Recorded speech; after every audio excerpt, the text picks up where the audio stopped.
Ladies and gentlemen, I have the great good fortune to bring to you an author, a poet, an extraordinary individual, Miss Diane Murray Ward, who I've had the pleasure of hearing many, many times. She is a remarkable talent. Diane, welcome. Thank you. Thank you for asking me. Thank you for sharing this space with me. I'm honored that you want me to be on Poets of the East. Well, I only invite the best. So, for whatever that's worth, I think you're just an amazing, amazing talent. Can I ask you? I always like to start hearing about the childhood, the young artist Diane. Tell me about young Diane. Well, I was always a writer. I was always a reader. I love books. I've always loved books.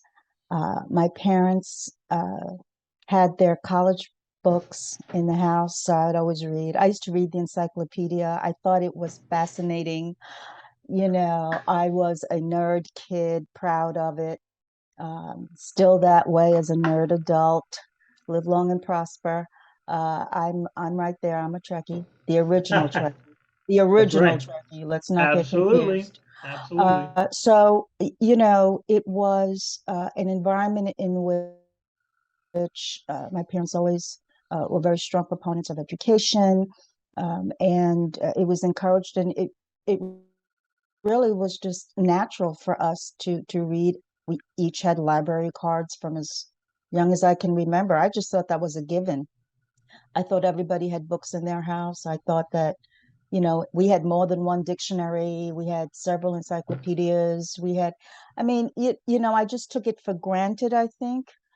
Also because we didn't go to other people's houses, we didn't stay over other people's. So you just assume as a child that everybody's house is the way your house is. I grew up with both of my parents, thank God. And so, wonderful siblings and music. And I really took it for granted.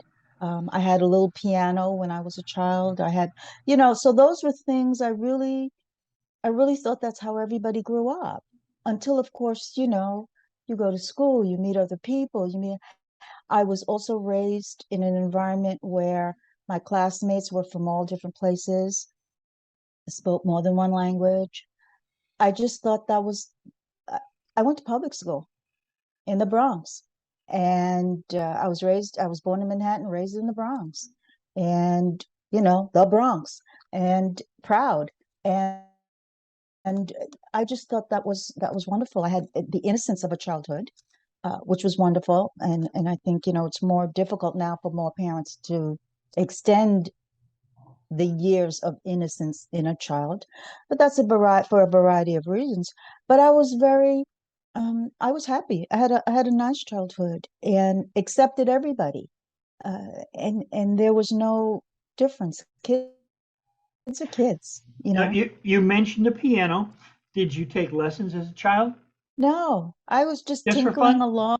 Yeah, I was just it was a gift, and it was a little piano, and I tinkled with it, and and it was just great. I made up little songs and stuff. So there was a level of musicality, but it wasn't forced on you. If you wanted to do that, fine. If you didn't, that's fine.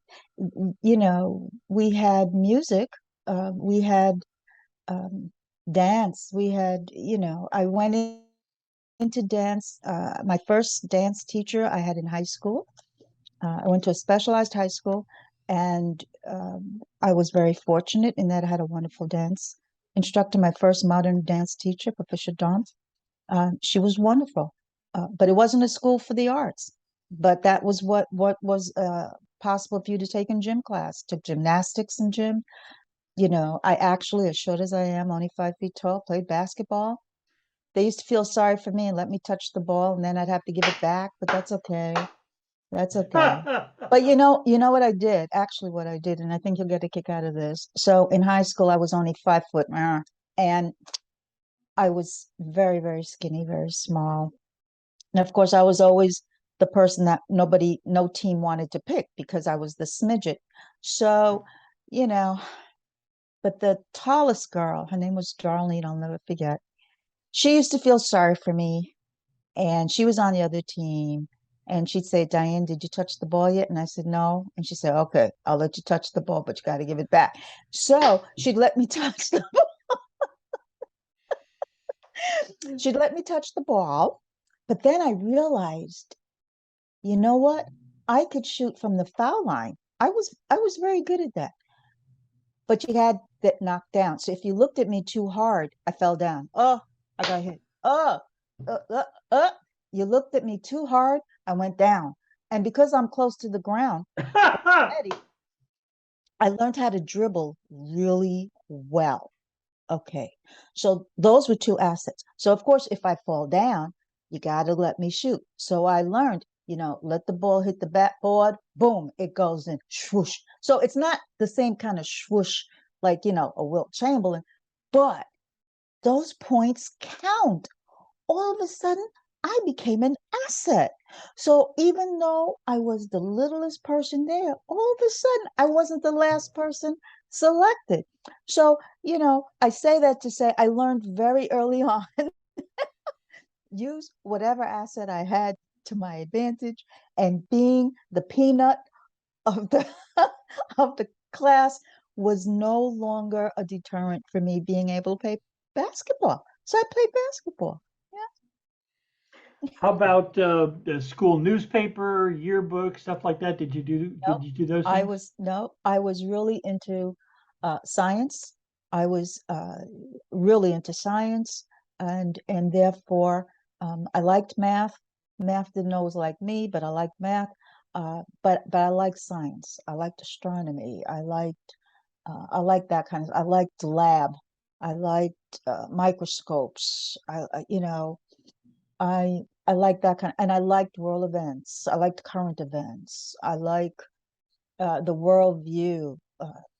I was always reading about politics, and yeah, we wrote about current events as an assignment for school, but I didn't do the school newspaper. I would just write what I wanted, for myself, basically. Yeah, I was at one point appointed editor of the junior high school paper, and so I write a bunch of fiery editorials. And our teacher guy said, "Excuse me, wait a minute. This is middle school. We don't write fiery editorials. Save that for your career." And I went, "Yeah, but these are wrongs." Understood. Understood. I mean, I was questioning the church. I was doing all kinds of, but I would only share it with my mother. And it was like, okay, Dad, you can, okay, okay, okay. It was like, let her get it out of her system. It's okay. Well, yeah. But, I would rewrite prayers. I would, meditate. But I Oh, didn't know good that for was anything you. deep. I just thought that was like, again, Wouldn't I anybody thought it do that, was the right? norm. I thought everybody did. I mean, don't you keep a little book or no? I mean, it doesn't dawn on me. And I would illustrate and I would draw and I've always enjoyed drawing and being creative. I asked my parents, I asked my parents for a block of granite because I wanted to do some, and my father's like, we're not, no, what? No, she's Wow. getting her Oh, life. So again, and this relates back to the previous story. Um, so I found that Camay soap is very soft. It's pliable, very, very soft. So I would take a butter knife and I would carve the soap because my parents, okay, excellent. that's safe. She can't really handle, like, I don't want to see her come in here. Diane has ordered a drill press, a drill. No, well, Diane takes initiative. You didn't go to Sears and get a order of what? No, I didn't. I didn't. So, a butter knife, Camay soap, and I would carve the soap.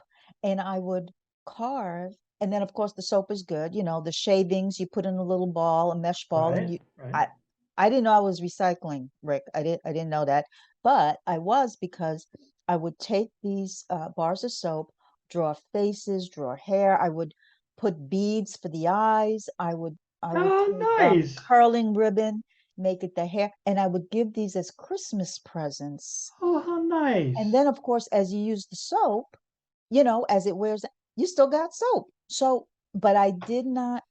it was not with the idea that, okay, so that artwork is going to be destroyed, but I don't mind because I'm giving it as a gift. The person I gave something I made, and my family appreciate that. They're like, oh, Diane made, and it smells good, and it's, oh, look what you, now you're not going to find that in the store because little Diane made it. So, so for me, that did not stifle my creative energies. I mean, I know where my father's come because he also knew I'd be right there with the heavy machinery, and I would, yeah, okay. She ordered goggles. Goggles for what? Like what? She's in So, the back doing some welding. Hold on a minute. you know, I wanted to turn the garage into a laboratory, and my no, no, you can't turn it into a lab. So, but I just think it was, I found ways to express what I wanted to do, and that was fine. That was fine. You are so much the artist of my heart. I got to tell you one little story of mine. When I was in high school, I moved from Pennsylvania down to Florida, down to Miami, and I was very much a fish out of water. But I had an uncle that gave me a bunch of books on anthropology when I was 8. So I was a junior scientist, and I said to the biology teacher, I said, look, what I'd like to do is independent study. I said, I've heard all this stuff about drugs and sex.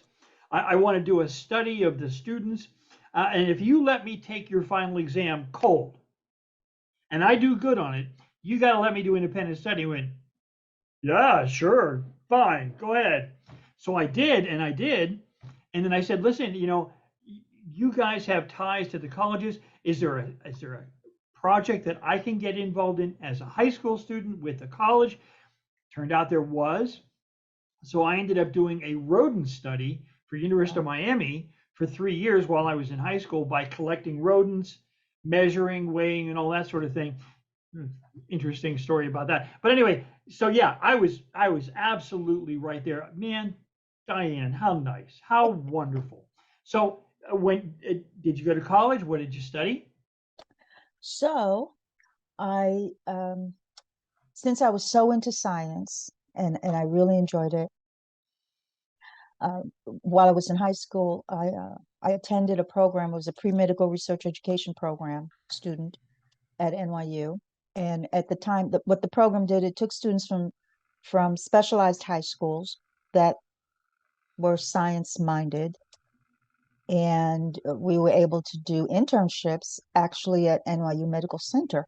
And Wow. so the pre-med students we would pretty much mirror them. I got a chance to see surgery because at the time I thought I'd want to be a neurosurgeon. At the time, that was something I was really interested in, neurosurgery. And so when I started college, I started as pre-med, and then I discovered the world of anthropology. Interestingly, you should mention Uh, that. uh, So I live in New York City, and in New York there was not a medical anthropology major. So my chair of the anthropology department, and it's so funny because I used to volunteer uh, helping her mother in my elementary school. Her mother taught retarded, what we at the time, it was sure, called sure. retarded at the time, Yeah. children. And I used to volunteer and help her with the children. Well, come to find, her daughter happens to be the chairperson of my anthropology department. Go figure. Small world. And I Yep. said, I want to, I think I want to go into medical anthropology, but we don't offer it. So what she did, I was a pre-med minor, an anthropology major. So she made me a program that pretty much would have equated what they have like in California and here on the East Coast, but we don't officially have that here in New York at the time anyway. So that's what I ended up doing. I ended up being an anthropology major, minoring in pre-med and philosophy because I like philosophy as well. So that's what we ended up doing. So of course, there aren't many jobs for anthropologists. Ah, Uh, sadly, my sadly. parents said, okay, that's what she wants to major in. Okay, okay, we may have to, but I was also used to food in the refrigerator. So I I got a teaching job, and I was teaching in the South Bronx, St. Augustine's, and I said, this is New York City. The United Nations is here. There's got to be something. Well, anyway, the UN had interns, and so they were like, oh, please come, please be an intern. As a matter of fact, they kept me for 2 tours, actually. They extended my time as an intern with the United Nations. It was wonderful. It was fabulous. They had a unit that was interested in rehabilitation. And I'm like, that's really interesting. What would you like me to do? So I would go to different places in New York that offer rehabilitative services to clients. Mental health, the blind, deaf, hearing impaired, whatever. So for example, I went to the Lighthouse, which is well known in New York City, probably emulated in other parts of the world, but not everywhere. So I would go to the establishment, the Lighthouse. I remember particularly, I wrote a report extensively about the Lighthouse, how it's funded, what they do, who they service, their clients, how people are referred for services, etc., for the Lighthouse. And it just so happens that I did recordings for the blind. I recorded books, textbooks for them. So I kind of knew what they were about, and I liked them. It's easier to report about a place when you like them and you know them. Sure. Respect. So I would write the report, and then people from other embassies would take my report, read it, and then ask to interview me about the report and about that setting. And we would talk about ways we might be able to emulate what we do at the Lighthouse in their country. So that was what basically my assignment was at the That's UN, to marvelous. go and discuss and talk reports, and then have an opportunity to share that. When I was so then when I did that, I said, you know what? I I really like this. Is an interesting field, rehabilitation. Where do we offer that? New York University at the time offered rehabilitation counseling as a master's level program. I was fortunate. Now I'm dating myself. Dr. Howard Russ hired me from the Rusk Institute on First Avenue, right there next to NYU. And he said, look, I'm doing a series of monographs. I was working with Diane Woods, fantastic, fantastic woman that worked with Dr. Howard Rusk. And we have a series of monographs written by experts from all over the world. They did the Yanomamo. They did everybody from all over the world. These thin little monographs that give you a little taste of the culture, the people, the religion, the language, et cetera, et cetera. We need help distributing this to our colleagues. Dr. Rusk hired me. He allowed me to stay at the place that they had right up the block from the Rusk Institute so that I could sleep over there at that house and then go to school from there. So it was a 2-year program at NYU, and it was full time. You could not do this part time. So I had to give up my teaching job.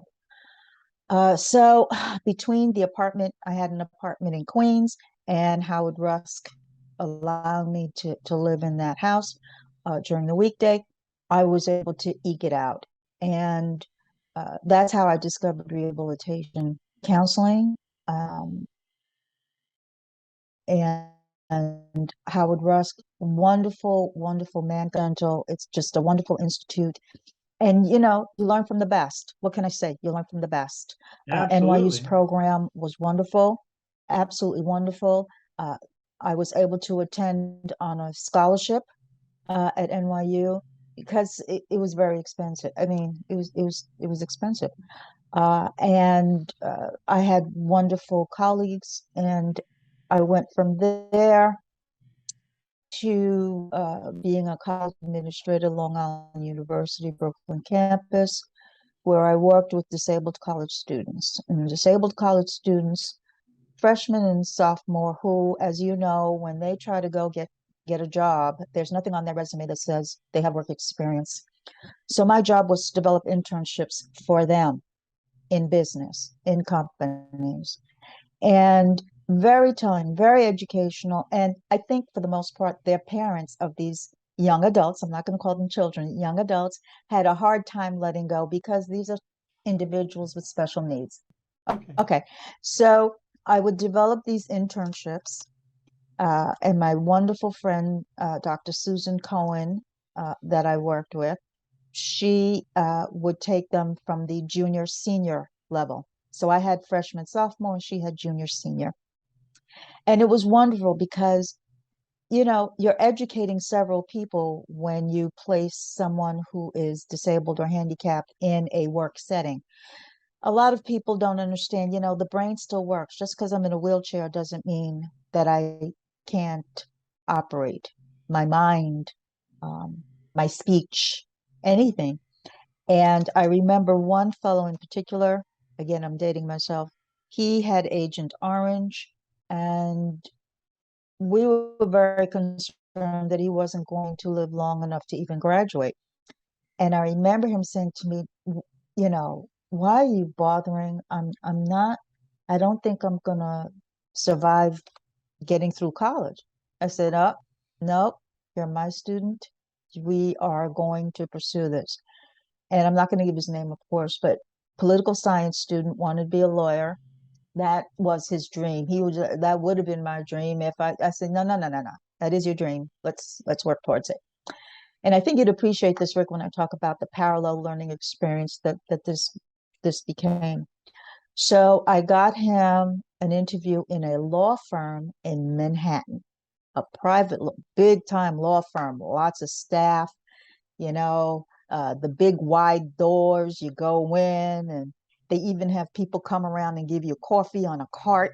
This was totally foreign. This is like, but you and I know, having worked in private industry, because we have, right?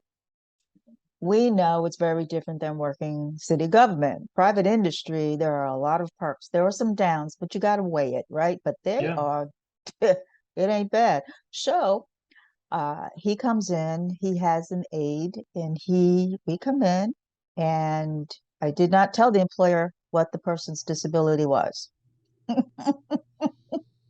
But he knew that, I work with college students that, are disabled. We come in, and he allowed me to sit in the back of the room, with my student. I sat back there, and my student is impeccably dressed, the great suit, a male student, the tie, the shirt, all ironed, pressed, hair done, oh, the whole thing. And the gentleman on the other side of the desk starts talking, and of course, my student has his cover letter, his resume, not a smudge, impeccable, fantastic GPA. And I'm watching, I'm not saying a word because it's not my interview. I'm just there for moral support in the back, sending positive vibes in his head. Calm down, don't talk too fast. All the things that you prep a student for, right? Sure. Sure. And the owner of the business, he's of the law firm, he's talking, he's talking, he's talking. It's like, oh, and at the end of the interview, he says, well, thank you very much. Thank you for coming in. So I tell my student, okay, wait for me outside. I'll be right out. And my student is like, he's looking at me like, how to do? And I'm winking at him, yeah, you do. So I stay inside with the owner of the law firm. And I said, so, I'd like to ask you a question. And he says, yeah, sure, sure. I said, why did you keep looking at his wheelchair instead of him? And he said, what? I said, I teach my students that they should try to keep eye contact with the person interviewing them. And I realized, for everybody, a job interview is nerve-wracking, as confident as you might feel. And although we feel confident, you try to be confident, it's only natural to be nervous. It really is. But I noticed you kept looking at his wheelchair. And he said, I had no idea I was doing that. And I said, well, I'm just mentioning it because, I was wondering, what did you think about his GPA? What did you think about what he said? What did you think about, why do you want to be a lawyer? What do about his aspirations? Because I'm not sure. Did you hear what he was saying to you? Because I got to tell you, we rehearsed the interview a lot, and it would help me to know because I have other students that I'd like to prep. And if there's something I need to know, I'd really like to better myself so I can share that with my students. And he said, "You know what, Diane? I got to tell you, I really wasn't prepared for someone in a wheelchair." He said, "My sister is in a wheelchair. I go home every day to a wheelchair." And he said, "This is the one place where I don't have to see a wheelchair." And it just I didn't realize I was doing that. And I said, I'm sure you didn't realize you were doing that, which is why I bring it to your attention." Of course, he hired him. He hired my student. He took my student. And my student was a wonderful student. But I think he needed to realize that's what he was doing. And it wasn't intentional. He didn't have anything against my student. The wheelchair became the focus. And he thanked me and he said, "I had no idea I was on the apparatus they may have." And I'm sure he's going to share that with other people as well that are in positions like his, hiring Mhm. position. It was a summer internship. Yeah. This meant the world to my student. My student loved it. He loved it. He would call me every day. They're doing this. Oh, they included me in this and that. We went to the conference room and who this was great. It's just what he needed for his confidence also, you know. And it would have been okay if you didn't get it. I've got another place lined up and another place and another, you know what I mean? It was going to be ongoing. But he nailed it. He nailed it. That's wonderful. That's exciting. That's wonderful. What a great story. You know, it comes from the kind of heart you have, Thank and you. your own stick to itiveness. That's really just wonderful. Well, having learned just a little bit about how amazing Diane is, I have to say, Diane, it's time that we hear a little bit of your poetry. So I don't want you to be constrained. Read whatever you'd like to read, and I know you want to read some other poets' work Okay. as well. All But my right. dear, it's your stage. You do whatever the heck you'd like to read.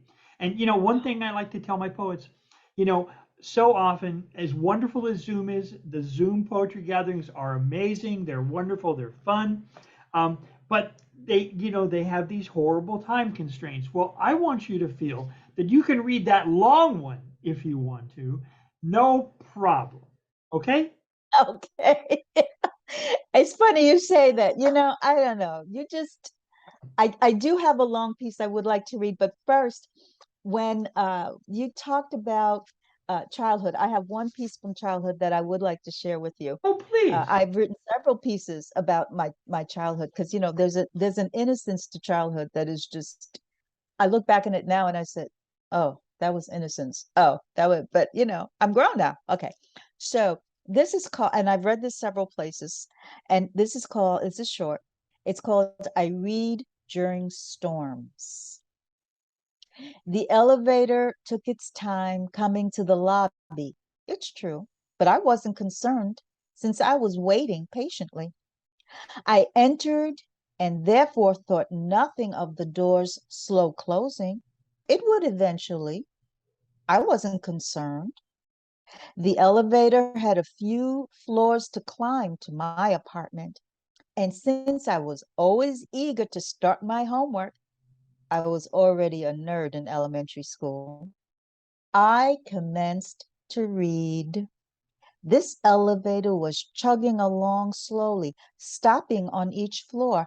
I didn't particularly mind because I become absorbed when reading.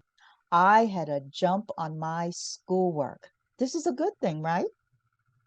The door finally opened on my floor. Her hair was pointing in two directions at once. I've never seen that before. "Where have you been?" she shouted at me. I looked at her and then the walls and said, huh? She repeated, where have you been? In the elevator. Alone? Yes. She's scaring me. I've never seen Ma like this. I've been looking for you. I've been in the elevator reading my book. Later, I found out that Ma ran up and down the stairwells and searched the landings for me. My elevator trip had taken too long. An adult accompanied me from the school bus stop from then on. Very good. Innocence, and it's like I don't understand why she's getting all, you know, So that was a wonderful poem. but little did I know the storm that was raging outside. And that's the innocence of children, you know, and so this is how you just like I'll never forget it because I've never seen my mother's hair go in two directions, and it was like, and she's yelling at me. My mother doesn't yell. She doesn't. I'm like, what? So I remember that so vividly. Like I said at the end, I never came from the school bus stop alone again. She always had an adult accompany me. Um, so, you know, she That was knew what's out there. I didn't know what was out there. I didn't.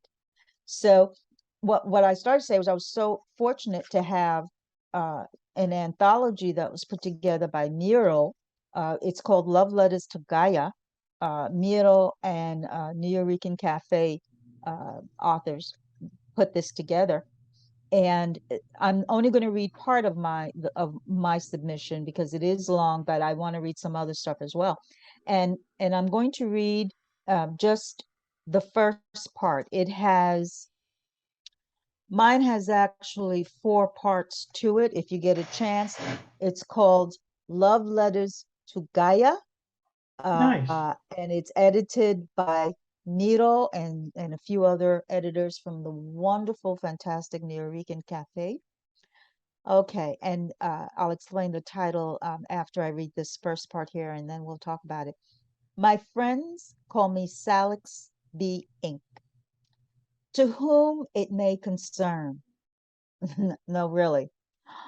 I provided this reference letter lovingly for Gaia, using my humble personal experience. The trust of my life explains reasons for this format and my purpose for engaging you. Patiently indulge yourself of this rare opportunity. Part 1, Biogenesis Phasing. Consciousness began as a tingling up my back. A breeze was just saying hello. I stepped over an ant as if I knew him. A bee whispered a joke into my ear, and since I didn't want to miss the punchline, I didn't brush him away. Skimming from the prophets can make one intoxicated, I admonished him upon observing his hiccup-like elliptical attempt to redesign the wind's flow. A bird flew right into me. It's happened before. Does my upswept hairdo remind them of a nest they long discarded? Darn, I never bought lovebirds. A beetle circled me, then scurried on, seeming late to work. I noticed a pair of mice enjoying playtime with their kids. I began to bend a spinal arch. Arms began to crawl. Cool compresses on my ankles gave temporary relief. I'd self-medicate with aspirin, of course. Grass cramped and no longer tickled my toes. My side arched for a touch, ached for a touch. Even a slothing with a loofah was. I shouldn't name the scrawny, defenseless ones. Only leaves heartache since I kept my heart. So, by the book, you'll read the rest. But Salix B, as you may know, is the scientific name of the weeping willow. Ah, So, hopefully, the readers will get that uh, this is a transformative piece, uh-huh. and having to do with Gaia, of course, out of respect to Gaia, which we don't respect Enough. enough, Absolutely. which is obvious by all the things that have been happening, that some people, I don't know, still don't want to understand and accept and recognize and acknowledge. Um, I remember how it was deemed such a radical idea to have an Earth Day. right, exactly, exactly. When I was just a child, my family was informed and learned about Rachel Carson's work. So we Yes. started paying attention to eating organic, eating supplements, and I ate nothing but organic foods from when I was a elementary school kid. Well, let me segue into this other piece that I also have published. This appears in It's the End of the World as We Know It. Okay, so I'm trying to have a theme here, a running theme. Absolutely. And this was edited by J.K. Larkin of Red Penguin Press, and it's called Grounded. She no longer felt the grind, just the futile tugs on her once milk-heavy bosom. Forward, her legs commanded her crippling toes, as cramping dared to test her thighs. Her thighs quieted and thought otherwise, remembering the earlier bruising her fisting them into submission caused. Quieting body parts was a mental exercise of control she mastered and slipped only momentarily when overly stressed. Her ganglia were back in control. She gingerly tapped the ground, no longer confident of its stability, since now it can turn to dust like quicksand under her bony feet. Without ground, you grow wings and fly, right? Weightlessness her mind enjoyed. Escapism saves her sanity, she believes. She no longer felt the grime, just live in the crime. The baby's skin was dry from exposure, since their clothes are now tattered. She cannot find food or water. Now she travels to her in-laws, hoping they are still alive after this disaster. Phones won't work since all satellites are inoperable, leaving communication left to strangers who appear as either doomed prophets or hope and salvation loudmouths, while others are blatant prostitution profiteers. Begging for food is the norm, which gives voice to the only words spoken because I'm starving is everyone's mantra now. She no longer feels the grime, just living the crime. How big can sinkholes be? How many can occur all at once? Can't we see under the ground? Can't we find these cruel anomalies with radar? Can't we see these weaknesses before they birth caverns? Her sinking and crawling out and almost making it is to where exactly?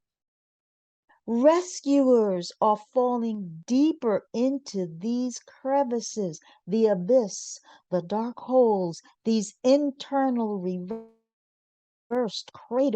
No warning? How long was she climbing? How long was she walking? And still nothing looked the same. Signs were gone. The earth was sucking us in all at once, all over the world. Sinkholes simultaneously occurring? The earth must look like a deflated, lopsided handball. The last broadcaster she saw described before they too suddenly disappeared. She no longer felt the grime. She's living the crime. She truly believed that the earth was taking us in as nutrients, replenishing what we robbed and wasted, slurped, gurgled, and tainted. Now we're being suckled. The sky, as Earth's nursemaid, fails in attempts to wipe our face and clean us up from our mess. No wonder the sky is murky and the air dust laden.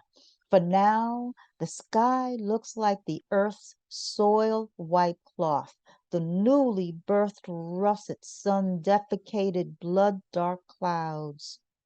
Humans caused this rash. She no longer felt the grime. She's living the crime. She tried to remember the taste, fluidity, and softness of water, the crunch of it crushed and solidity of shaved, shaped, and slick as ice cubes. She tried to remember smiles and the smell of foods, flowers, trees, and freshly cut grass. She tried to remember the smell of babies, bathed and lotioned, and their sweet breath and dribble-laden, toothless grins.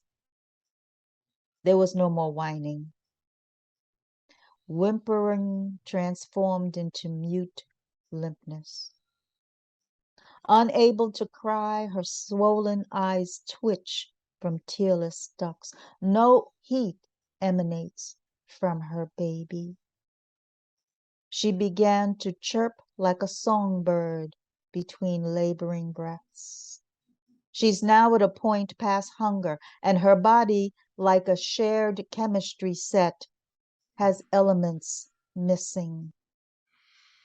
Suddenly a crowd appeared wilder and more desperate than others she passed. They looked hungrily at her once muscular thighs, which she now gave permission to cramp because she no longer. That's where it ends. Beautiful, beautiful. And, I've been fortunate in my travels as a poet to be able to, not just talk about doom, but talk about our experiences, our lives, our cultures. The pandemic has been horrible, but it's also given us a chance to explore Zoom. And I've been able to explore the world of poets. And that's always wonderful because we're more the same than different. And I think people understand that.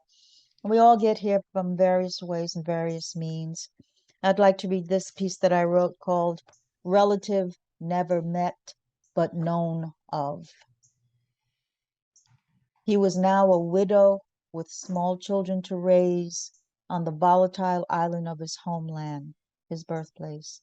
Known for strength and a combative spirit, this proud warrior was a man strong and proud, always considers the future, never bending to the invaders, those presuming to be captors. He fought them and won the honored, blended name of savage. The savages they could not tame, as invaders are fond to recollect in their history books.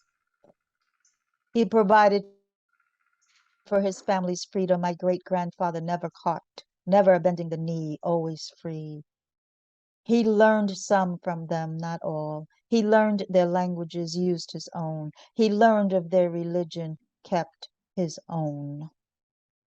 Now, upon widowhood, my great-grandfather decides to take his young family to another island, an island warm, rich, hilly, with floral seas also laden with fish and waves and coral and white sand to raise his youngsters and memory of their mother, his wife, his love tears, her memory serving as strength, traveling the sea to a new shore.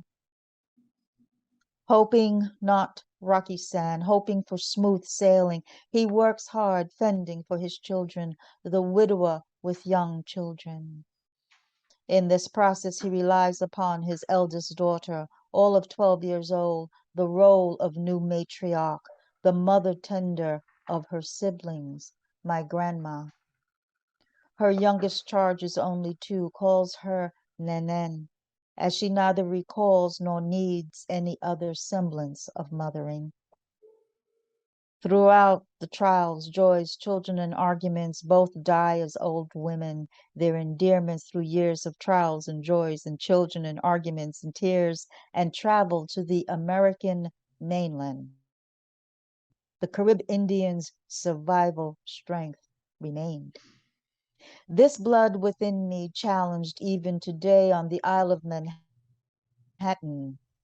Though born on Manhattan, an Isle administrator geared to drown me. My Carib spirit fights oppressions, remaining free, not a captive of my birthplace. I am treated like an immigrant, looked upon as an immigrant, and through rocky, and though face rocky shores and waves of torment, I remain free, not a captive of my birthplace. I am not that kind of captive. I learned their language and studied others. I learned their religion and studied others. I sail on the train, buses, and ferry to surrounding city-owned land. I am not a savage, yet I must still defend myself from those who try to play the role of present-day captives. Bravo. Thank you. May I It's share part of, one of, I'm sure, sorry, go it's ahead. part of the reality of being a Black woman in America. Okay? Slow learners. So Yes, many of these people, slow learners. yes, You know, somebody said, well, how are we going to fix this? I said, look, you know, sadly, the lessons of brotherhood, the lessons of the poor and of the oppressors, these have been attempted to be taught for thousands of years. We're learning it really slowly. My goodness. Well, I guess we have to be patient to an extent. yes. And people, I think people all around the world, it has nothing to do with color in the respect that people use religion as a way of helping them and faith, whatever their belief system may be. I come from a very culturally and religiously diverse family. So to me, it's no big deal that people are of another faith, another religion. You love who you love. And so it's always interesting to me how other people can have these arguments and fights about religion. I respect your religion, you respect mine. I will even celebrate your religion with me. Tell me what to do, what not to do. What's the food like? I that's the best of both worlds as far as I'm concerned. And I think that that's where belief systems help a great deal. Someone we know is and is quoted all the time says religion is the opiate of the masses. We know who said that. And so I'm just saying, it helps you. It helps individuals if it keeps you calm, it keeps you still. And let me just read quickly 2 pieces where Please. I think it's really interesting. These are 2 authors I'd like people to know about. Dr. Robert J. Woodbine, his book is out, Canela con miel y clavos, which is cinnamon with honey and nails. And it's a wonderful book. Uh, and I'm just going to read one piece from him and then I'll Please, read from please. another. This is called Jesus, as we talk about religion, Oh, yeah. Jesus. She anxiously asked, "Have you seen Jesus?" In this sleepy Texas border town, Miss Ann was known for fervent prayers. Sundays, her family pew seldom was empty. She implored Jesus to return. Alone at 93 on her family's former plantation, she needed him more than ever to mow the lawn.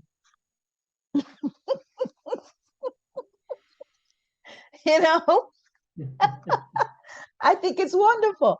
I mean, Absolutely. let's face it, it's wonderful. It's just wonderful. And here again is another person, Kimberly Anderson, Kimberly KMA Anderson. Her book is out now, just came out, and it's titled "Do I Look African Enough?" And this is a fantastic book. Do I look African enough? Uh, and I'm going to read you what I wrote. I'm on the back cover with two other authors, and I'm going to read her piece, but I'm going to read what I wrote on the back cover. Sure. If you want to know what you're reading, read this. If you can manage real-time truths, pick this up. If you want to remain in denial, still buy this book. If you think this might be banned and therefore worthy enough to leave in your will, consider this an investment. So much her story repeats itself. Miss Anderson is a South African poet describing the beautifully genetically mosaic us, ignorantly maligned and marginalized in many places worldwide. Why do some fear the bright personifications of rainbows? Assess your merit, your biases, your vision, and labeling. Miss Anderson reveals her life and others within this book of truths. Be advised, this is a quote-laden book. For some, their lessons are just beginning, and this first-hand resource will aid them if they dare to journey with her. It's just what you were just saying. It's Very exactly nice. what you were just saying. It's Very exactly nice. what you were just saying.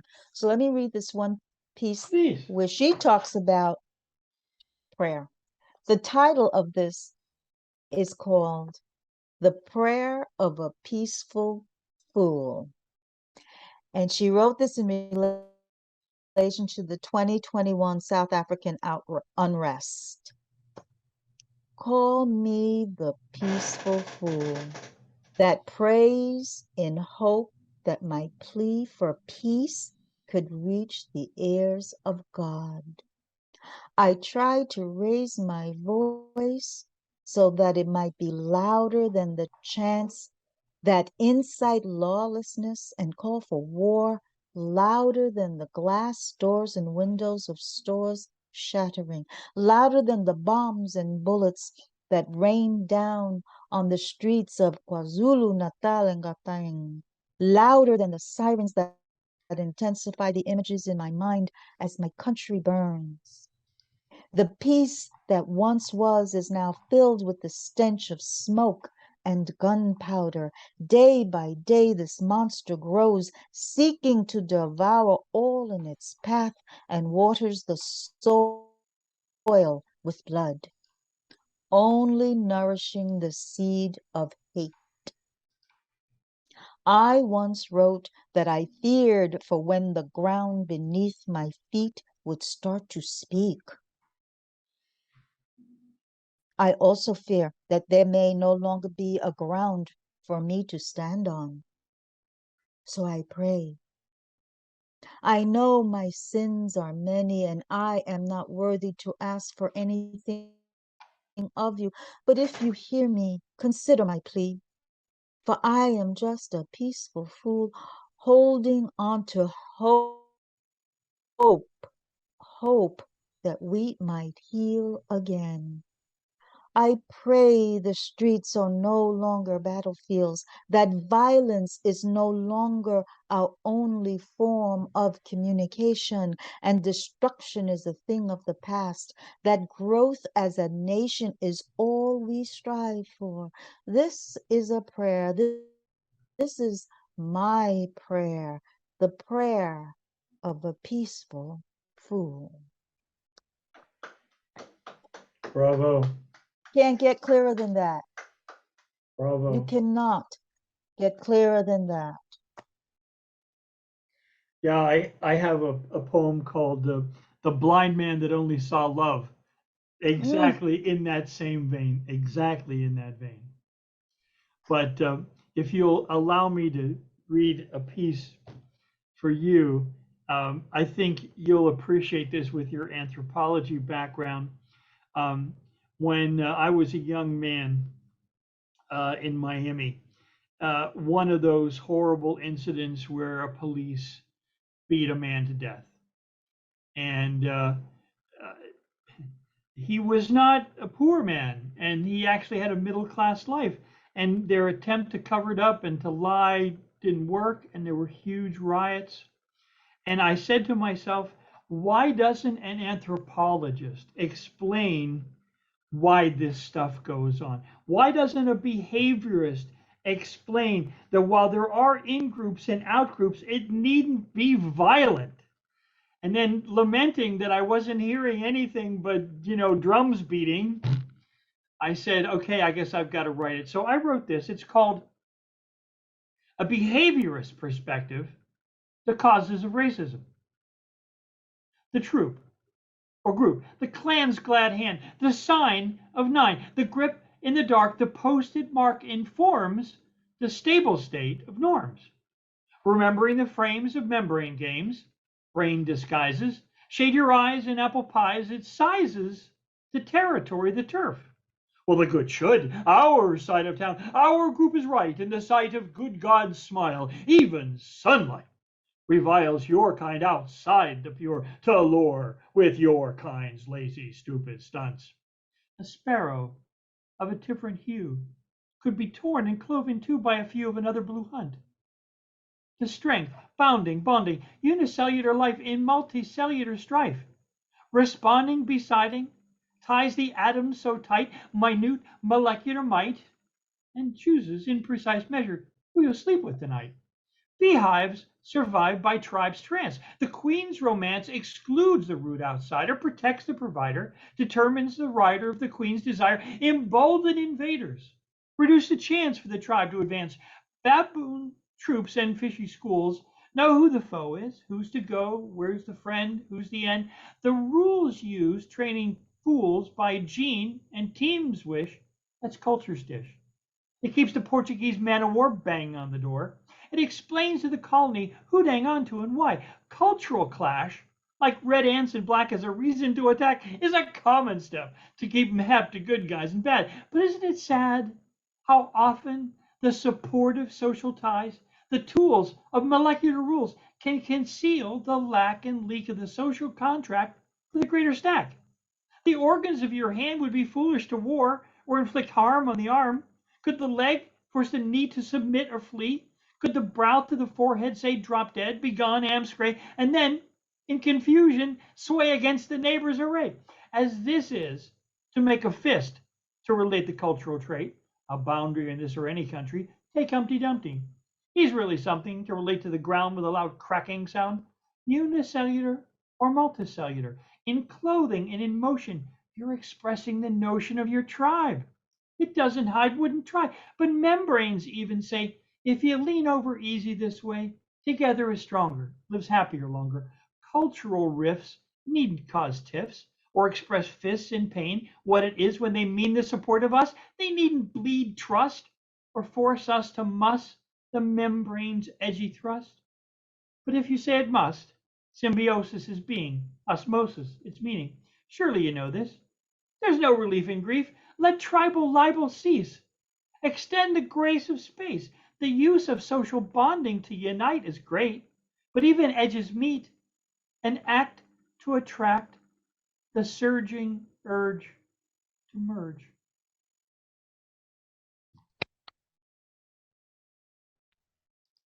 But the urge to merge is not universal, and that's the issue. That's exactly the problem, because we'd rather be, we'd rather highlight what makes us different rather than makes us the same. And that segues into this piece that I wrote, that's written in Fixed and Free, the Fixed and Free quarterly, that's put together by Billy Brown. And this is the June 2022 edition. And I wrote Wounded Dreams. In this phase of life, dreams imagined and not fully actualized, or dreams askew, are wounded. Wounded means hurt or bruised, like opportunities vacated, smudged, or tainted. Dreams on the road to positive enlightening, having potential not completely, just unfulfilled. Wounded ones are in between, but still possible for positive outcomes, right? Ranging from lovely to nightmare, dream variations have so many gradations. Wounded dreams are healable, counselable, retrievable, salvageable, able, interpretable, teachable. Depending upon your mood, wounded dreams remain hopeful or attainable. Able dreams and able to change your mind about lots of choices and situations in life. This or fantasy life. Wounded dreams or wounded thoughts almost surfacing as real. Solve what hurts your wounded dream and dream the salve, the potion, the salvation to change it into enlightenment or joy. So, I'm saying I'm empowering everybody else who already has the power, but now you got to do the work. That's the challenge, isn't it, Richard? I agree. I always have thought that diversity is what makes the garden beautiful. Diversity is what makes the planet beautiful of humans. If we all were the same, it would be boring. And by gum, of all the things it is, it isn't boring. And I often think that a lot of the animus is because we really admire each other. We admire each other's strengths. And some people just can't cope with that. You're frozen. Don't want to. They like the way it is right now. Please say that again. Some You people were may be frozen. benefiting from the way it is right now. Okay, you're Absolutely. freezing. Whoop, you're freezing. Okay. I think some people are benefiting from the way things are right now. Oh And I yeah. think that instead of trying to think kumbaya, like all together in one, um, it may be politics, it may be money, it may be a whole lot of things. But the idea that we are all one, and that in order for us to salvage this world, we have to work together, is still, people are still hesitant to do that for some reason. Even though we went through COVID, still going through COVID in some parts of this world, we still don't have people fully vaccinated, and not because they don't want to, because they can't get it. Yeah. So I don't know what the solution to that is, but I do know that history repeats itself if we're not careful, and we need to learn from previous situations. And I don't see that happening. Slow learners, that's for sure. That's Well, exactly right. would Absolutely. would you like to leave us with one more, my dear? Okay, give me 1 second. Yes. Take a moment. Take a moment. It has been such a pleasure. I have really, really enjoyed learning a little something more about Diane. You're such a marvelous person. And it seems to me we have a lot of very similar interests. Married. Okay, this is the last piece I want to read to you. This is, I'm not sure if this is going to be published or not. The New York Public Library has a zine, and I was in it last year, and this year the prompt was lost. The theme is, I don't know yet if it's going to appear, but it's called, like I said, the prompt was lost found, and I wrote tally your gains. You didn't find what wasn't lost unless you were the one that was lost. Now you've found yourself to talk to, huh? Are you finding what you lost? Like what you see, believe, hold dear? Have you lost your biases or found a few? Have you lost redemption? Have you found redemption or lost your faith? Have you lost the conscience you never had or finally found one? Did you lose weight and find yourself satiated from a spiritual mana? Did you really lose anything but gained so much more? You zoom around the globe now in hyperspeed. Emergency resuscitation is still in the works because hands can virtually clasp across the screen. True poet friends and creatives don't require explanations or justifications to the nosy and insecure because your wordsmithing is more than sufficient. Have you lost your fights and gained well-deserved bruising? Is that your judgmental self-calling? Have you found your voice at the expense of others? Oh, so no change. You weathered this well. Another unseen monster wins another bout. People don't want to necessarily be other than they are, so why change when you can get attention? Play the victim while becoming the victimizer, the bully for a change. And when you have no takers, continue grinning because your fall is coming. It's the fulcrum of life, the alleged yin yang, the equalizing, the karma, unless you're all above that as well. Aren't you super powerful? Is there a palpable elixir? I wondered. I lost a fair portion of my sense of humor. I found an ability to silently cry deeper about the extinctions of animals, plants, and my belief that people are intrinsically good when they aren't. I found out how sinister people can be and smile at the same time, but I found that out pre-pandemic. I needed reminding to the nth degree during the pandemic. I lost a fair portion of my belief that people are mostly kind, fair, good-natured, believe in God, and will suffer from evil intentions. No. I found my innate, inborn instincts again, and I denied via the intentional confusion of mean-spirited persons. They faked being familiar, but found them to be pore-covered, water-retentive shells with faulty internal plumbing. I beautifully lost those negators so that room could be made for gain. For those lost were meant to be lost at a specific time as newfound lessons, fortifying strength and replacing space. Yes, leaving spaces that were empty and filling with new steps to take, continually filling, continually removing, replacing broken shells with new plumbing, finding what is worthwhile and letting go of what isn't repurposed, rehabbed, and recyclable. I track what's left, continue in the found, and relish it for beneficial use. Thank you, Rick. Thank you, thank you, thank you. I hope you like that. Oh, it was marvelous. Absolutely wonderful. Thank you so much, my dear. I really enjoy your work, and it, it's been such a pleasure. I'm so grateful that you invited me. Thank you so much for having me here on Poets of the East. Thank you so much. Enjoy your screen door. uh, and I appreciate this. I'm humbled by the invite and have a wonderful day. Thank you. Thank you Okay, very look much. forward to seeing you soon on the Zoomeries. Bye bye.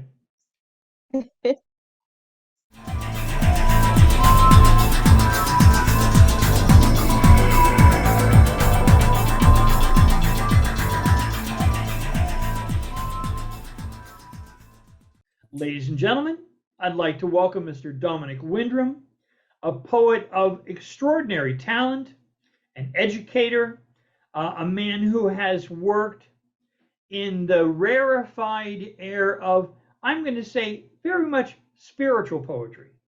He's a romantic, but I think it's not inaccurate to say that he is informed seriously by his moral compass. Dominic, welcome. Oh, thank you, Rick. It's a very nice greeting. Thank you. Dominic, I like to start off these interviews by talking about the young artist. taking maybe a page from Joyce, Portrait of an Artist as a Young The Man. young man, yes. Talk about when you first found yourself captured by the arts, especially the written word. Yeah, it's a good question. What it was with me, I think I've told you this before. It was about the age of 15, I got heavily into popular music, and I was fascinated by the lyrics in popular music. I still am, actually. There's certain people obviously stand out, like Dylan, you know. But it just then The I was reading contemporary art some scene doesn't leave you quite so many literary motifs. yeah.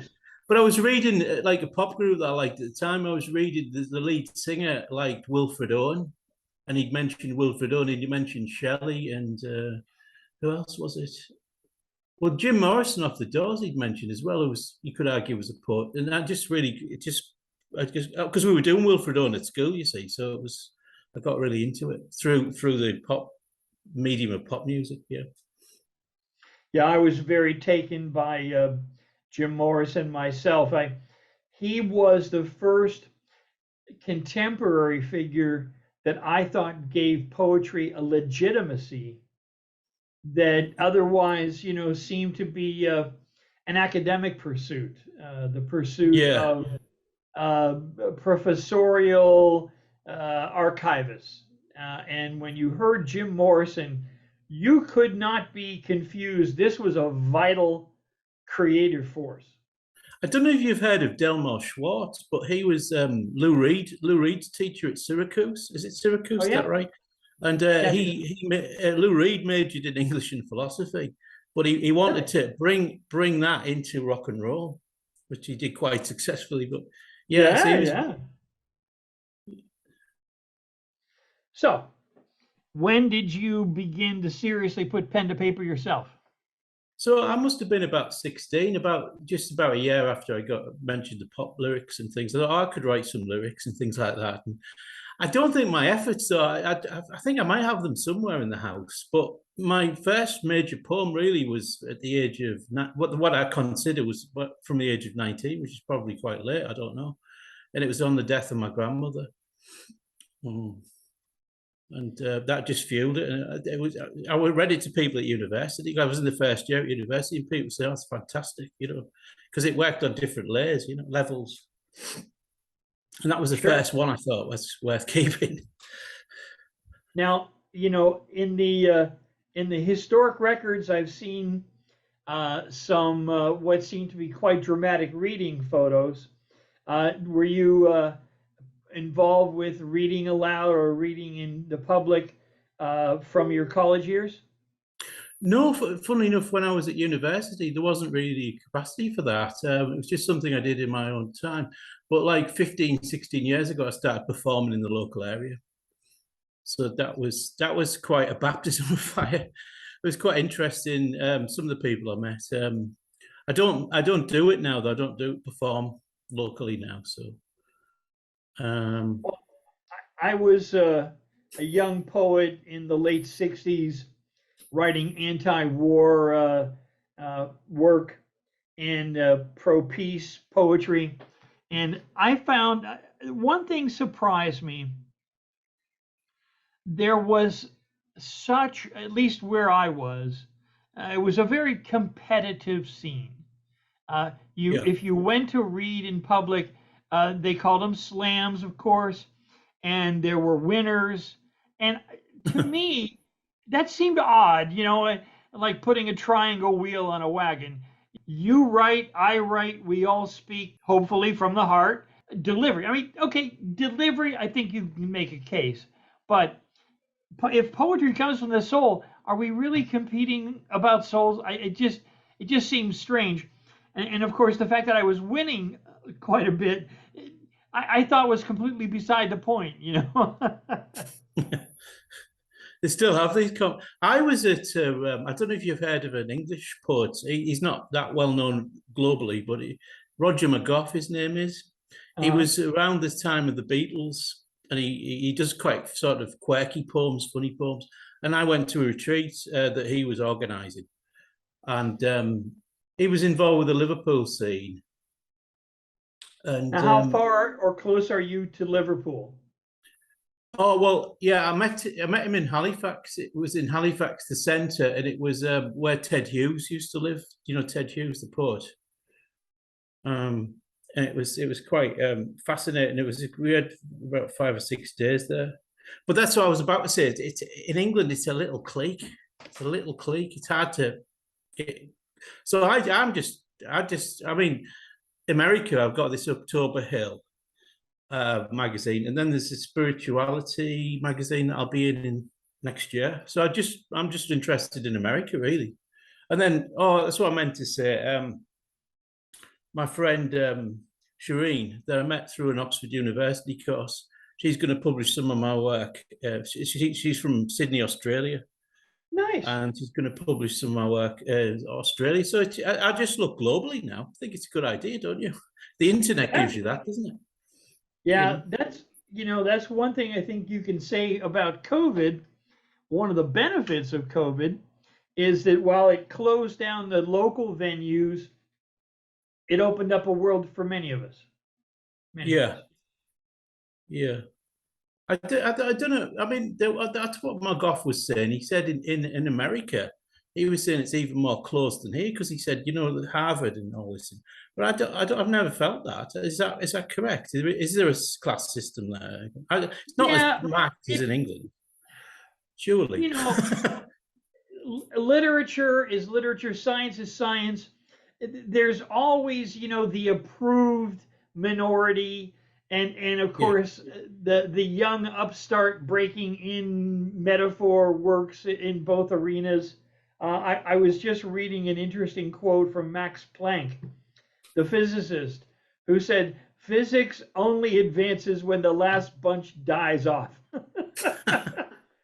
It's really funny because kind of a brutal way of saying it. I was telling somebody that I thought, were you originally based in Miami? No, or was that just me? All right, that's good then, because it sounds good when you say to somebody, "Oh, I've been on the radio." And I was telling one of the clients' grandmothers, and she said, "Do you perform in Hartlepool, where I live? Is very, very parochial attitude." And I said, "Oh no, but I perform in Miami on Global on the radio." And she said, "Oh, isn't Hartlepool good enough for you?" And I felt like saying, "No, it isn't actually."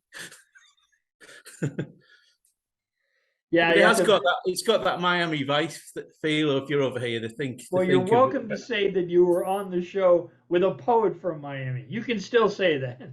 Yes, yeah, definitely, yeah. Well, I mean, it's just there's nothing like. I think there's lots of radio stations in America which provide for people, which you don't get. You don't get that attitude over here. It's for like BBC controls everything. The local stations are. I was putting on something on the other day. And it was BBC on the radios, on the radio programs on the TV. And it was all very formal. Then you suddenly got TalkSport, which is not my favourite, but they were just more open and able to say what they wanted. It's very much like that here. Very regulated. They have like 5-year plans and things. Yeah, well, how things get out is always amazing. I remember hearing the story that the Beatles got their first recording opportunity because a comedy label was looking for something else.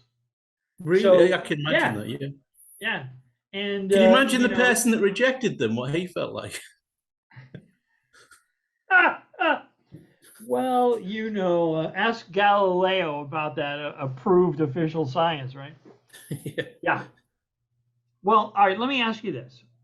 A lot of poets, some are quite eclectic, others sort of focus on a range of issues, a range of topics. If I was to ask you, are there some topics that you address typically, or do you write just very, very widely? Very, very widely, yes. I mean, recently, thanks to you, do you remember the Golden Age of Illustration? Sure. What I've been doing is writing poetry about, because I'm on an Enchanting Tales blog, and I've started to do that. So it's a bit of a release, really, rather than writing something political. So I've been doing that for about a year nearly. Had some brilliant, marvelous illustrations of it. It cheers me up. I don't know about you, but it's sort of if I go on Facebook, that's the first thing I go. Yeah, yeah. It's you know, when artists had their leisure to work for weeks on a piece or months, it was a different world, obviously. Today, we're supposed to churn stuff out. Oh my God, look, I got 5 minutes. Can you create something original? And then when you say, look, it takes a little time for a human being to do this, they say, that's all right. I can go to AI, or there's a place I can buy generic crap. And I said, yeah, well, generic crap. Yeah, you can get that. That's always available. Do you know what I've been doing over the summer? I've been watching quite a few old films, some world cinema, but what really struck me, are you a fan of Billy Wilder? Oh, yeah. American. Oh, yeah. Yeah, I watched The Apartment. I hadn't seen it for a long time. What a marvelous film that is. I love Jack Lemmon, Shirley MacLaine. But what I was reading about it, Rick, and it said it was a rom-com, and but there was a lot of different genres within it. It's such a sophisticated film. But a rom-com now they're awful, aren't they? Compared to. Well, yeah. There's no depth to them. To simplify all of the complexity of Apartment to a rom-com so misses the point, in my opinion. Yeah, exactly. You've got pecking order issues, you've got social status issues, you've got workplace issues, you have humanity. I mean, Jack comes across as just as much put upon every man who cares not only about getting ahead and all that sort of thing, get along with his coworkers and immediate supervisors, but he really, his heart goes out to the young girl. And it's only after he kind of almost realizes that he loves her that he's so offended and so affronted when he realizes that she is the girl who's being victimized by his boss. Yeah. And then with Fred MacMurray playing such a dark, a dark version of the imperious rich guy controlling some poor working class girl, it inspires in Jack that wonderful, amazing turnabout. I think to call that a rom-com, a simple rom-com, really misses much of the battle. Yeah. Yeah. The Hollywood used to be good. Hollywood used to be fantastic, didn't it? There's some fantastic films, and I don't know. It seems to be after the 70s there was a decline, from what I can see. I don't watch modern cinema, modern films. Unless... Yeah, I mean, Billy Wilder, what a perfect exemplar. Sunset Boulevard, Sunset Boulevard, great. Oh my God, many great films. Let's not talk cinema. Let's talk about Dominic Windrum. Dominic, we've talked a little bit about your young years. You've become an educator. Why don't you share some of your recent writings, sir? Yeah, thank you. Yes. Well, the following poem's called Epiphany, and I wrote this last month. It took me quite a while to write. It's about 80 lines. I don't necessarily write long ones. I might the odd occasion. And what I tried to do, it's quite pantheistic, but I use Christian symbolism in it as well. So I merged the two together. I'll read it and see what you think. Please do. In August, visions often descend upon me. Under the whispered cadences of moon and stars, the blood runs freely, like summer's vital wine in the golden age of time.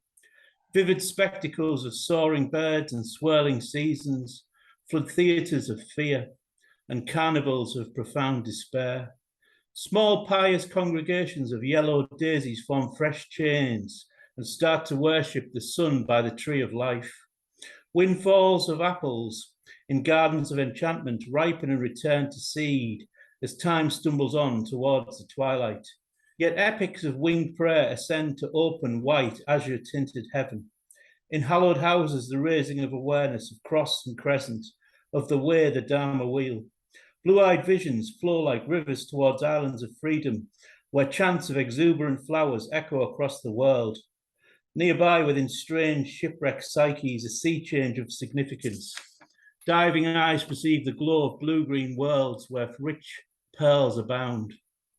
Vibrant ways of rare, exquisite starfish appear in rock pools across endless powdered shores. In solemn autumn, fireworks still enlighten like blazing prophets as rusted red leaves are falling in shadowy realms. In the wintry haze, feathered snowbursts of fortune caress those who are gifted and blessed by angels and gods. And yet death's frozen warnings anticipate spears of ice that will flay thin, blackened trees to bone. Soon everything fades into the spell of deep sleep. In freeing springtime, resurrections of colour, teeming violet days, and the sweetly singing light. In the dew-dipped dawn, suddenly there are flesh-pink flashes and a softening of the hardest hearts. Lamb-like fables graze in the ever-freshening fields of verdant consciousness as Eucharists of doves destabilize Adam's curse. Wordless liturgies of leverets leap into the air joyously. New ways are instantly born. Cathartic dreams will refresh old wounds and tired bones. The haunting will cease when all the dark, clinging ghosts are exorcised in the vast cathedral of night. That's it. Thank you. Very nice. Very nice. It took a long time to write that one. Sure. A wonderful piece. Sometimes inspiration comes from a picture, from a word, from a phrase. Did that one have a particular genesis?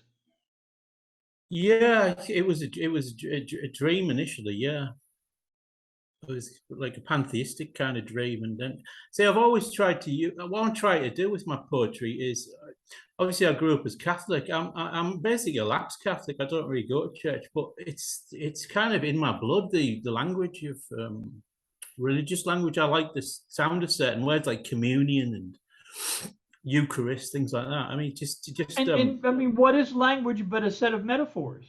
Yeah. With resonance. And yeah. I think pantheists like ourselves who can as easily take from a pagan motif as a Christian motif, as a Buddhist motif, we have therefore a facility, a range of metaphor that I think enriches our work. Yeah, definitely. I was on that retreat I was on about. There was a lady there, and she was very much Mrs. Science, all facts. And I mentioned something about angels, and she said, "Oh, Dominic, you don't believe in angels, do you?" What I said was, it's metaphorically. You can use it metaphorically, and I don't think she grasped that idea. I say that my pantheism embraces not only several flavors of religion, but also agnosticism and atheism. Yeah. And the cosmology of Guth. We are allowed free range of our metaphor. Dominic, give us another. Well, I've written this one because I think you'll appreciate this one. Just what we were talking about before we came on air. It's called "In Another World." In another world, the wise ones live in forests at the edge of seas that are infinite. They live in perfect silence. No one owns their calm planet. All is carried out collectively. Although rich resources abound, they are deployed sensibly. Green and blue ways thrive, for there is no pollution. The trees keep growing, the flowers keep on blooming, the waves keep ebbing and flowing. Everything moves at its own pace. There is no notion of systems. There are no egos. Thus, there is no mad rat race. Very nice. Very nice. Be nice to think of a world like that, wouldn't it? Well, I have come to believe in, should we say, overlapping multiverses. You and I might spend a morning in physics, an afternoon in politics, and an evening in contemplation. Yeah. That's kind of like Aldous Huxley was. He called us amphibian creature. Where we go different states of consciousness. Yeah, it's an interesting idea. Yeah, and I don't have a problem living part of my life as an animist, endowing, as Blake did, all that lives is holy. Yes. With my appreciation of the beauty of chemistry, or yes. the dynamism of crystals. I have no problem with this, you know. Oppenheimer's comment when they set off that atomic bomb test was, "I have become death," you know, from the Gita. Read another, my brother. Right. So this one, so I've been watching quite a lot of TV over some holidays, and there was a program a bit about this ancient towns by the sea called Clovelly in North Devon. I've not been there, but I really was interested because they've kept it beautiful and bucolic. You know, it's not overrun by tourists, and I thought I'd write about that. So it's called At Clovelly, North Devon. At the ancient town of Clovelly, the scents of cod, herring, and green seaweed drift on the warm summer air. Sailors and fishermen dream nightly of wide open seas, bountiful with silver treasures, beneath deep blue waves. Donkeys and sledges tumble along cobbled streets. Rows of whitewashed flower-strewn cottages add to the quietude and languid ways. They're broken only by narrow passageways and winding lanes that offer such delightful sights. Clinging to a cliff, Clovelly is a window to a bygone age.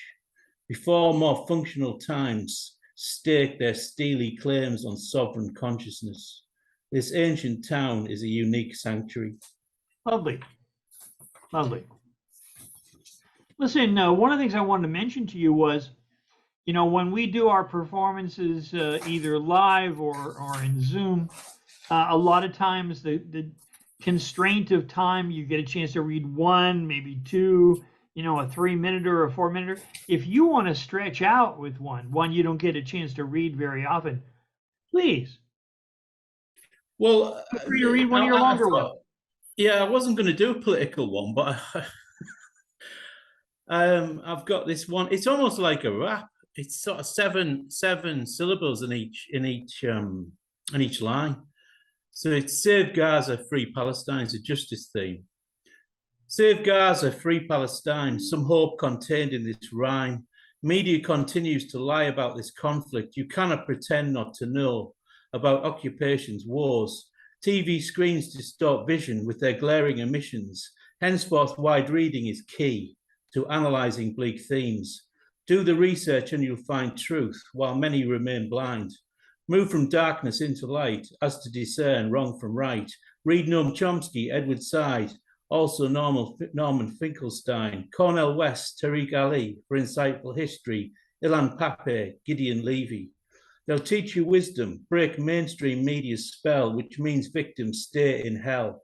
Avenues airbrushed so smooth, disguise crooked roads of doom. Tall tales will cling to psyches that are not yet enlightened. Myths must be deconstructed and realities revealed. IDF rained down missiles on buildings from wounded skies. Here is an apt analogy in this so-called war between two competing sides. If Mike Tyson had faced a mere child in his prime, it would have been regarded as most obscene. Yet the oppressed here never are favoured by world leaders. No justice entails no peace.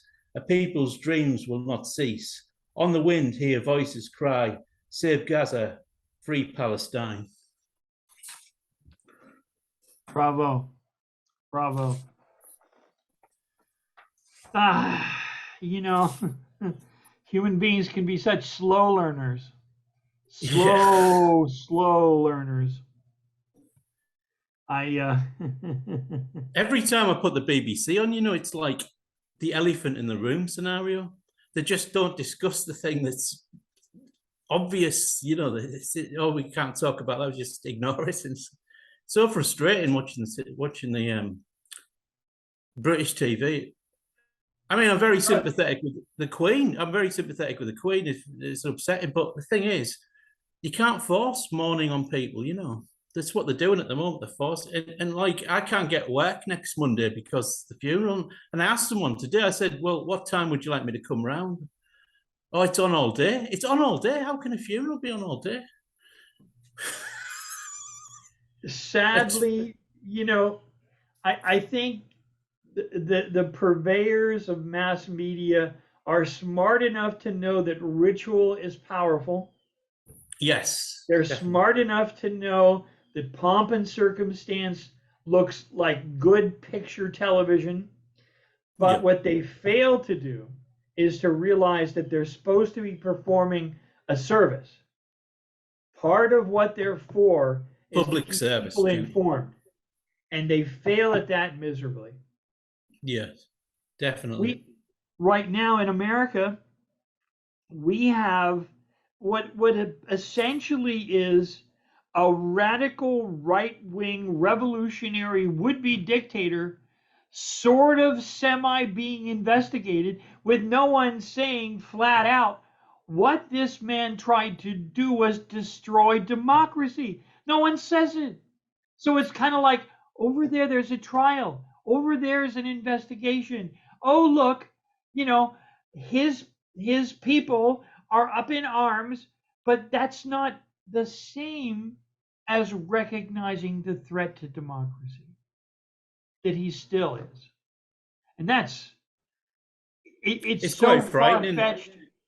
It's quite frightening, the kind of leaders that are coming out now. I mean, there's nobody to choose from in the UK. It's really bad. Labour's just lost. Well, they effectively destroyed Corbyn.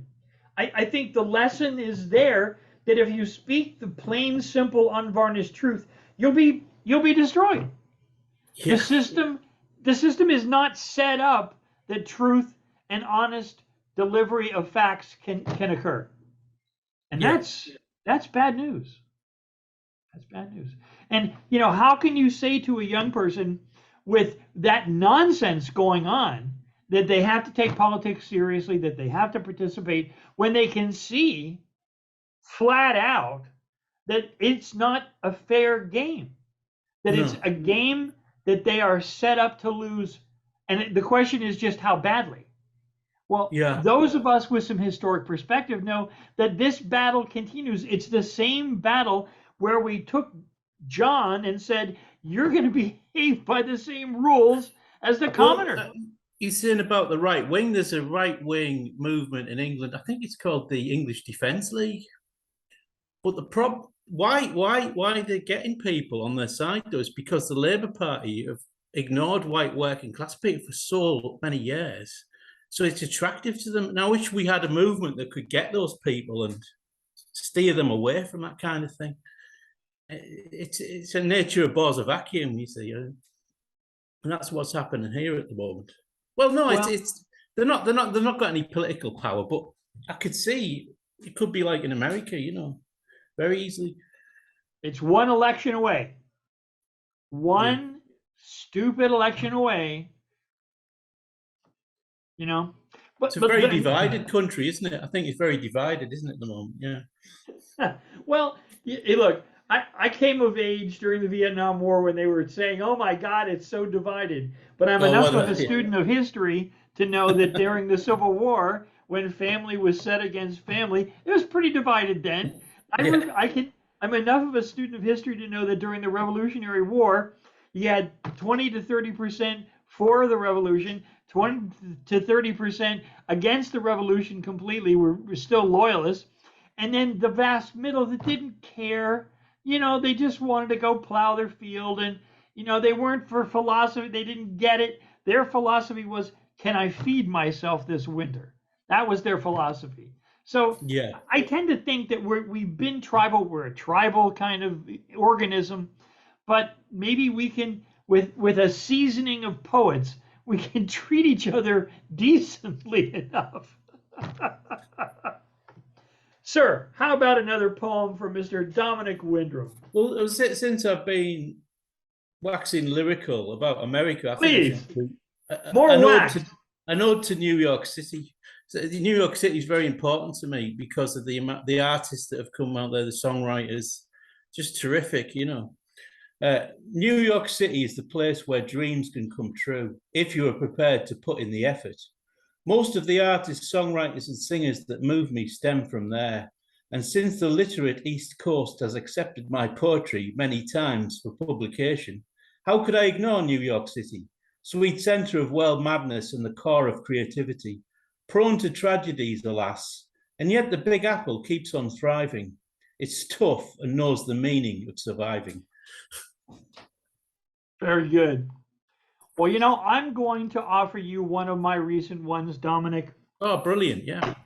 I think it's only fair. I've asked you to wax liberally here for a second. Yeah. I came across an interesting story that the fossil record has now shown of a new, very, very small group of human beings they found in Indonesia, and they literally have been called tiny hobbits. Okay, All right. literally. Yeah. Okay, so this is called the Little Ancient Voices in My Head's Choice. Leaping from Mesozoic to madcap Manhattan metric, currying favorable fossils with abandon, carving cuneiform calculators so eccentric, far out of borderless disorder, would you stand in should you auto? As the central galactic black hole shifts to check if its atomic clock has stopped as if, while painted Pharisees and Sainta's Farah's cousin Steve doesn't fit in the latest fossil find from ancient times declined, the realignment chimes. Finding tiny hobbits and the burly dragon man in Indonesia island hopping, happening demurely curing the paleontologist's paranoia. So it might seem in your dreams the euphoria in your fullest gloria. Homo floresiensis, nicknamed the Hobbit by scientific habit, has been found to inhabit from 100 to 50,000 years ago. It hardly seems fair, even though their feet were large and probably furry. They scampered about their jungles, and that's their story. 3'6" from the available skeletal fix, they hunted small elephants and large rats. Everyone dragged behind a ragtag bag of bats. They hunted the stegodon, this much we know, for they found evidence of these tiny, teeny ancient elephants relevant where these little florin hobbits lived, and the bones were picked just so. Where the origin story of the three little pigs really and truly begins without ever needing original sin, these little hobbits developed habits dodging Komodo dragons, tossing flagons of strong wine at 'em till they eventually reverentially declined, and although their fate were huge, they never wore rouge or used the metric calibrated tool. They, however, depended on the 60-second rule and dependably confounded and expanded the left-hand Cassandra blues. That makes me want to read up about that. It's really interesting. Yeah. Well, that is my goal. You know, as a scientific poet, I love to encourage people to look up that particular topic. How about another Dominic? Right. Can you read us the most recent one you've got, right off the press? Yeah, out in the countryside. So I've got fantasies about living in the countryside at the moment with this society. Oh, there you go. I can't even say the word now. But societal problems, shall we say? Yeah. Oh, yeah. Out in the countryside, I can imagine rowing gently in a little boat of dreams on a river of sleep. I can imagine dwelling in an old cottage where I can be at peace and free as a bird to paint and write. I can imagine summer's vibrant colours deep in my mind and green pathways of rich delights. I can imagine a warm breeze through the trees that whispers of myriad magical things. Oh, gratified is the heart that truly sings. Very nice. Very nice. Go ahead, sir. We've got time for two more. Two more, good. Yeah, let's have a look at this one. Yeah, I've got two more. I'm just checking. Yeah, renewal. I wrote this on August 26th, 2022, years ago. So, cooling August rain falls down like silvery dreams, redeeming scorched earth. The air is ripe with dewy petrichor. Concepts are distinctly flower-strewn, not stifled by time. My elfin spirit leaps from its fleshy prison. New lexicons of meaning play across the wires and rattle along rooftops before dissolving into my primed consciousness. Very nice. Very nice. Let me share one more with you. Yeah, no problem. This is called The Scribe Does Imbibe. The scribe is tasked to catch the mask and let it pass and tell the tale as the great ship sets sail. The scribe tells the incredible story in all its nobility and glory, using simple tools, the ink, a tablet, and some rules, sets forth a tale and a third of the absurd all at once, telling and trelling the truth as seen like diamond starlight against the black velvet sky. I used to wonder why it's in the ink, I think. I like the image there of the diamonds, yeah, and against the black sky. It's really good. Thank you. Good to picture that. Yeah, the last one I was going to do was called After the Rain. It's a sonnet. So, after the rain, light flickers through the trees. The old man and his grandson can perceive a sumptuous merging of gold and green. Many years from now, such a splendid scene will remain in the young boy's memory. Or when his grandfather has passed away, he will dream of sweet summers that have been, when joy and wonder were always at play. He'll dream of haystacks and the farmer's plough. His whole being will come alive with sights, scents, and tastes, and many different sounds. After the rain, the light always arrives, and curious eyes are known to perceive strange glittering things arising from dreams. Bravo, sir. Thank you. Bravo. It was based on a painting, that one. I can't remember who painted it. But yeah, I should have got the reference. Did I recall you saying you have a book coming out? No, it's I don't. Yeah, this lady Shireen, she's actually going to publish my poems in a book of hers. Yeah, which so I'm not really. I might sound. I'm not really bothered about books. I'm really big at the moment on the internet, just publishing stuff, self-publishing stuff on there, because I think it gets a wider audience. See, if I had a book out in where I live, I don't think anyone would buy it. You know, the area where I live, it's not. So, do you think that things are changing? So, like the internet's gonna. There's so many things that are changing with the internet. You know, the way things are read, and you know. So, I'm not big on. I'm not. Yeah, I'm kind of go with the flow. You know. Yeah, I know. Much like you, I got into poetry for the money, but yeah, I always figure that when you think about how few people read at all, period, you know, read anything, whether it be for nonfiction, science, work related, or oh my God, a smaller group reads for recreational purposes. And a smaller subgroup of that reads novels, and a smaller subgroup reads short stories, and as even, shall we say, infinitesimal group buys books of poetry. Probably only other poets or family members sometimes. So I decided that if I wrote a book of poetry, it would be my overnight sensation, my immediate enriching experience. But yeah, I write anyway because I gotta write. Yeah. Me too. I'm trying to put everything under my business, Learning Made Easy, because how I see it's a mobile service and also an online service. But I want to incorporate like public speaking, article writing, lots of other things. I really want to create an alternative education system. So we're going to say system, but yeah, my own kind of. It's really coming off very well at the moment. It's what I wanted to do really all my life, really. You know, because I've had so many frustrations with clashes with authority, with irrational authority, let's say. Just not being able. I've never been able to conform, Rick. I've never been able to conform. It's very so. I've actually found something now where for the parents. I mean, the parents all. I tell you what, I have much better conversations with parents than I did with fellow teachers because parents seem to obviously understand the children far more than A lot of teachers don't.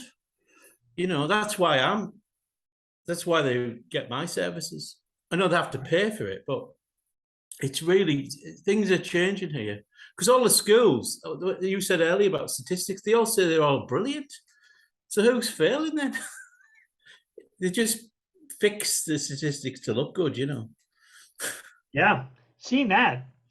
Well, listen, my friend, thank you so much. It's wonderful to see you again. How can people Thank you. read more of your work? Where can they find you on the web? On Cosmo Funnel, and where's the other one? Poemhunter.com, I think. Poem Hunter. Cosmo Okay. Funnel. And Enchanting Tales blog, WordPress. That's on WordPress.